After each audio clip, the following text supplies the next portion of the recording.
profits abroad and reward those that invest here in America.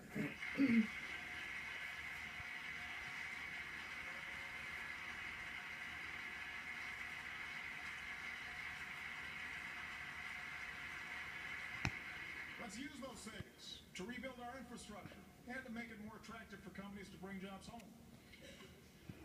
Let's simplify the system and let a small business owner file based on her actual bank statement instead of the number of accountants she can afford.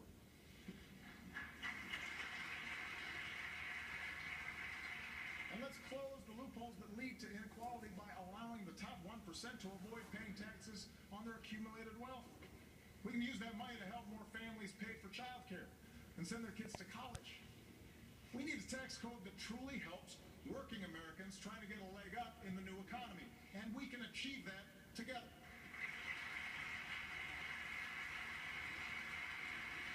We can achieve it together.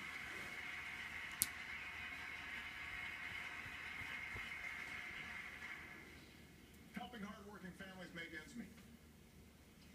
Giving them the tools they need for good-paying jobs in this new economy. Maintaining the conditions of growth and competitiveness. This is where America needs to go.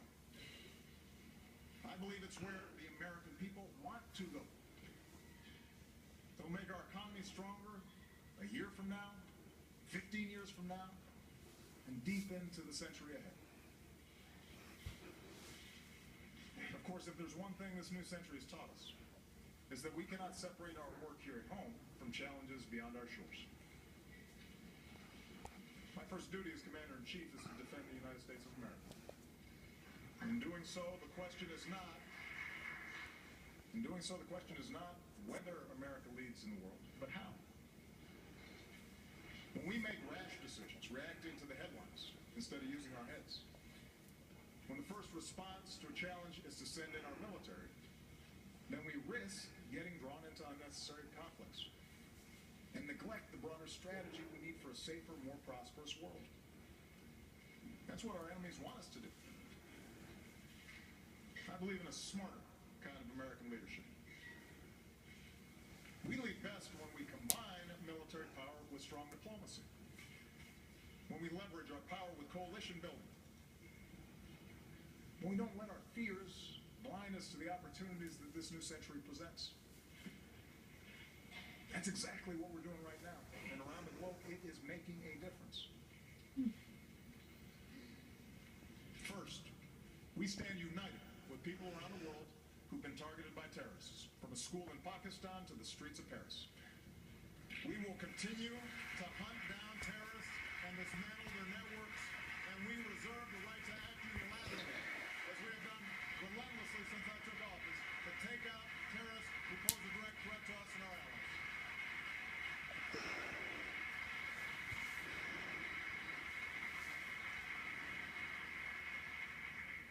At the same time, we've learned some costly lessons over the last 13 years. Instead of Americans patrolling the valleys of Afghanistan, we've trained their security forces, who've now taken the lead. And we've honored our troops' sacrifice by supporting that country's first democratic transition. Instead of sending large ground forces overseas, we're partnering with nations from South Asia to North Africa to deny safe haven to terrorists who threaten America. In Iraq and Syria, American leadership, including our military power, is stopping ISIL's advance. Instead of getting dragged into another ground war in the Middle East, we are leading a broad coalition, including Arab nations, to degrade and ultimately destroy this terrorist group. We're also supporting a moderate opposition in Syria that can help us in this effort, and assisting people everywhere who stand up to the bankrupt ideology of violent extremism. Now, this effort will take time. It will require focus. But we will succeed. And tonight I call on this Congress to show the world that we are united in this mission by passing a resolution to authorize the use of force against ISIL. We need that authority. Second, we're demonstrating the power of American strength and diplomacy. We're nations can't bully the small. By opposing Russian aggression and supporting Ukraine's democracy and reassuring our NATO allies.